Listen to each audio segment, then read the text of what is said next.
जय हिंद साथियों, आज हम साइंस के महत्वपूर्ण प्रश्न बताएंगे जो परीक्षाओं में आते हैं और आने की पूर्ण संभावना। देखिए दोस्तों, कह रहा है जीरो केल्विन किसके बराबर होता है। तो जीरो केल्विन -273 के बराबर होता है। ठीक है दोस्तों, जीरो सेल्स केल्विन किसके बराबर होता है, -273 के बराबर होता है। ठीक है, ध्यान रखिएगा। परम शून्य ताप को किस प्रकार परिभाषित किया जा सकता है। परम शून्य ताप को किस प्रकार परिभाषित किया जा सकता है। तो परम ताप का मतलब होता है वह तापमान जिस पर सब आणविक गति बंद हो जाती है। वह तापमान जिस पर सब आणविक गति क्या हो जाती है, बंद हो जाती है, वह परम शून्य ताप कहलाता है। ठीक है दोस्तों, अगला है बुरादे से ढकी हुई बर्फ जल्दी से क्यों नहीं पिघलती। क्योंकि बुरादा ऊष्मा का सुचालक होता है। ध्यान रखना, लकड़ी है दोस्तों, बुरादा है, लकड़ी जो होती है ऊष्मा कुचालक होती है। इसलिए बाहर की ऊष्मा और अंदर की ऊष्मा, बाहर की ऊष्मा अंदर नहीं जा पाती और अंदर की ऊष्मा बाहर नहीं जा पाती, इसलिए बर्फ़ पिघलती नहीं है बुरादा में। ध्यान रखिएगा। तो बुरादे से ढकी हुई बर्फ जल्दी से क्यों नहीं पिघलती, क्योंकि बुरादा ऊष्मा का कुचालक होती है। ठीक है दोस्तों, अगला है पर्वतीय क्षेत्रों में जल का क्वथनांक क्या होगा। तो दोस्तों ध्यान रखना, जितना समुद्र तल पर होता है उससे कम है। ध्यान रखना, देखो पर्वतीय क्षेत्रों में जल का क्वथनांक कितना होता है, जितना समुद्र तल पर होता है उससे कम होता है। क्योंकि जैसे जैसे हम ऊंचाई पर ऊपर की ओर बढ़ते हैं तो वायुमंडलीय दाब क्या होता है, कम होता जाता है। ध्यान रखना, तो पर्वतीय क्षेत्रों में जल का क्वथनांक क्या होता है, क्योंकि काफ़ी ऊंचाई होती है पर्वतों में, तो वहाँ क्वथनांक क्या हो जाएगा, कम हो जाएगा।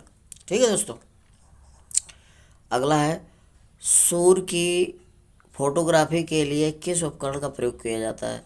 सूर्य की फोटोग्राफी के लिए किस उपकरण का प्रयोग किया जाता है।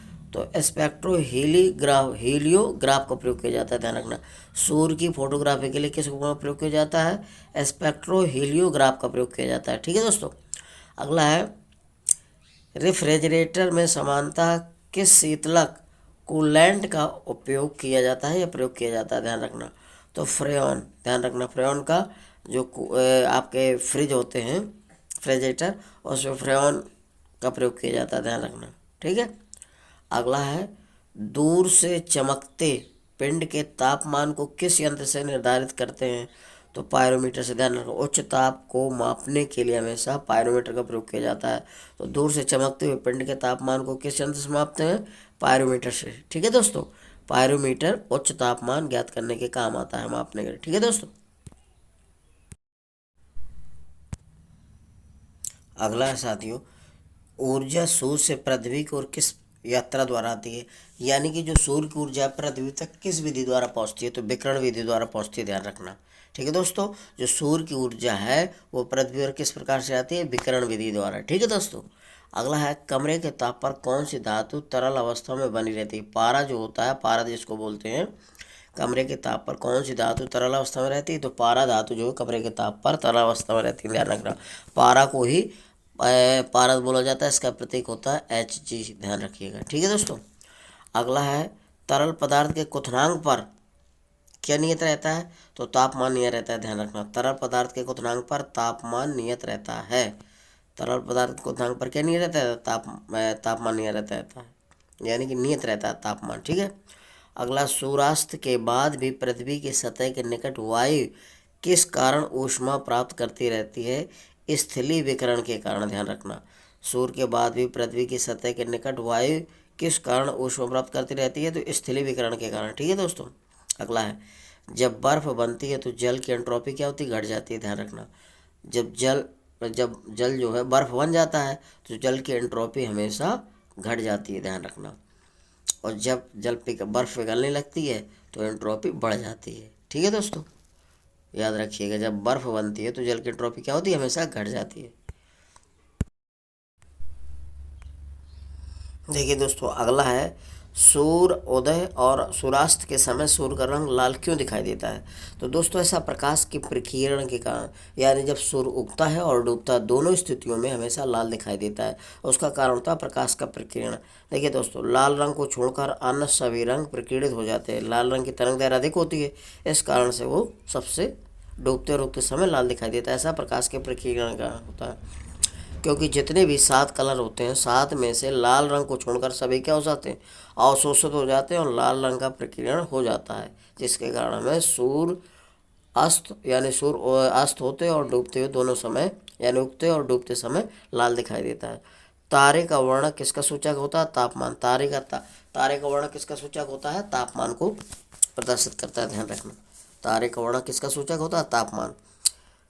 पानी में से पैदा होने वाले बुलबुले में जो चमक होती है वह किस प्रक्रिया के कारण होती है? तो प्रकाश के पूर्ण आंतरिक परावर्तन के कारण ऐसा होता है। पानी में से पैदा होने वाले बुलबुले में जो चमक होती है वह किस प्रक्रिया के कारण होता है? प्रकाश के पूर्ण आंतरिक परावर्तन के कारण होता है। तो प्रकाश का संपूर्ण आंतरिक परावर्तन हो जाता है जिसके कारण उसमें चमक उत्पन्न हो जाती है। ठीक है, तो प्रकाश के पूर्ण आंतरिक परावर्तन के कारण ऐसा होता है। ठीक है, अगला है प्रकाश की दिशा में होने वाले परिवर्तन की घटना जब वह एक माध्यम से अन्य माध्यम में होकर गुजरता है तो क्या कहलाता है? अपवर्तन कहलाता है। प्रकाश की दिशा में होने वाले परिवर्तन की घटना जब वह एक माध्यम से अन्य माध्यम में प्रवेश करती है गुजरती है तो क्या कहलाती है? वो अपवर्तन की घटना कहलाती है। ठीक है दोस्तों, अगला है साथियों, सेलुलोज प्रोटीन वसा तेल में से कौन वनस्पति फाइबर का आधार है? तो सेलुलोज दोस्तों फाइबर होता है, ध्यान रखिएगा, एक प्रकार का क्या होता है? फाइबर।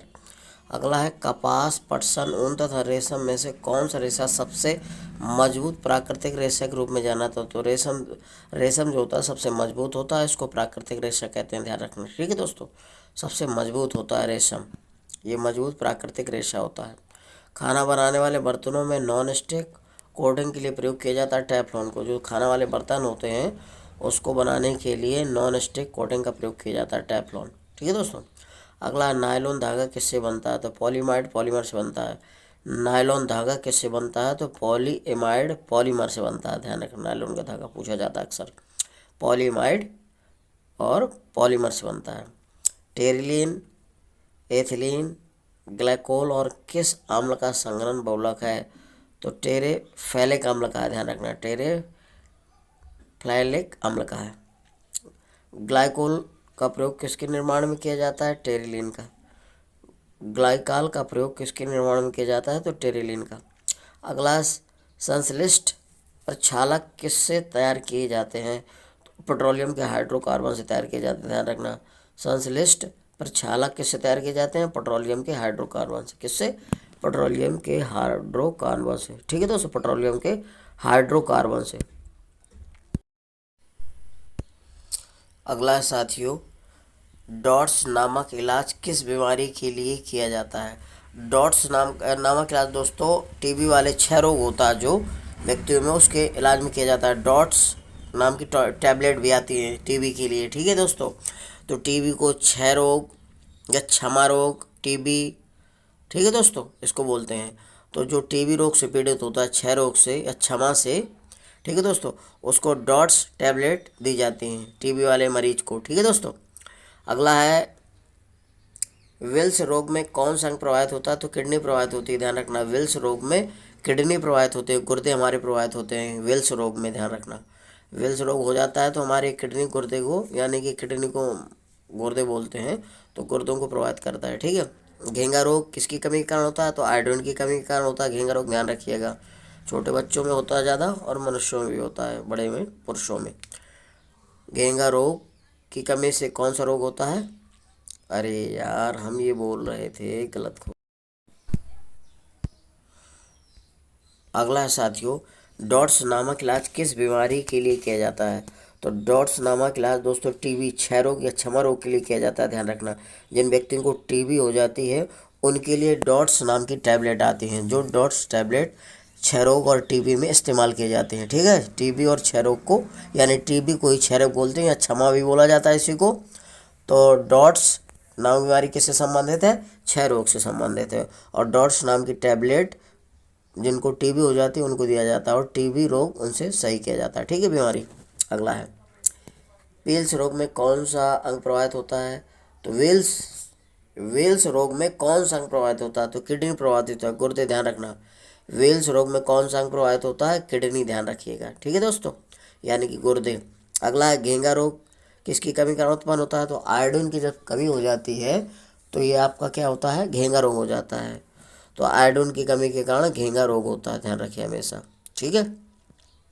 अगला है, बैसिलस थूरिजेनेसिस, एग्रोबैक्टीरियम ट्यूफ्रोसिस एवं स्यूडोमोनास प्रतिदीप्त में से कौन से जीवाणु से पौधे में कीट पिटिका रोग हो जाता है? तो एग्रोबैक्टीरियम ट्यूफ्रोसिस से हो जाता है, ध्यान रखना। अगला है डीपीटी टीका प्रति विषाणु टीका प्रति प्रोटोजोअन टीका प्रति रैकेट सेल टीका एवं एक संयुक्त टीके में से किस प्रकार का होता है? तो एक संयुक्त टीका होता है, ध्यान रखना। ठीक है दोस्तों, क्या होता है? एक प्रकार का संयुक्त टीका होता है। जैन साथियों, दीपांजलि एकेडमी में आपका स्वागत है। दोस्तों आज हम साइंस के महत्वपूर्ण प्रश्न बताएंगे। देखिए दोस्तों, पहला है जैव ईंधन किसके बीज से प्राप्त होता है? तो जैट्रोफा से प्राप्त होता है, ध्यान रखना। जैव ईंधन किसके बीज से प्राप्त होता है? जैट्रोफा। ठीक है, तो देखो जैट्रोफा बीज से जैट्रोफा ऑयल निकलता है। इसके फलस्वरूप उच्च गुणवत्ता वाले बायोडीजल जैव ईंधन का उत्पादन किया जाता है, ध्यान रखना। जैट्रोफा से क्या बनता है? एक तरह से बायोडीजल बनता है, इसको जैव ईंधन बोला जाता है। ठीक है दोस्तों, तो पूछा जा सकता है कि जैव ईंधन किससे बनता है, किसके बेस से? तो जैट्रोफा से, ध्यान रखिएगा। ठीक है दोस्तों, अगला है हॉलिस ईंधन जीवाश्मी ईंधन पेट्रोल को संपूरित करने के लिए किण्वन द्वारा प्राप्त जीव ऊर्जा का स्रोत क्या है? तो एथेनॉल होता है, ध्यान रखना। फॉलिस ईंधन जीवाश्म ईंधन पेट्रोल को समृद्ध करने के लिए किण्वन द्वारा प्राप्त जीव ऊर्जा का स्रोत क्या है? एथेनॉल। दोस्तों पेट्रोल में एथेनॉल मिलाया जाता है। ठीक है दोस्तों, तो ये फॉलिस ईंधन कौन सा कार्य करता है? एथेनॉल का। ठीक है दोस्तों।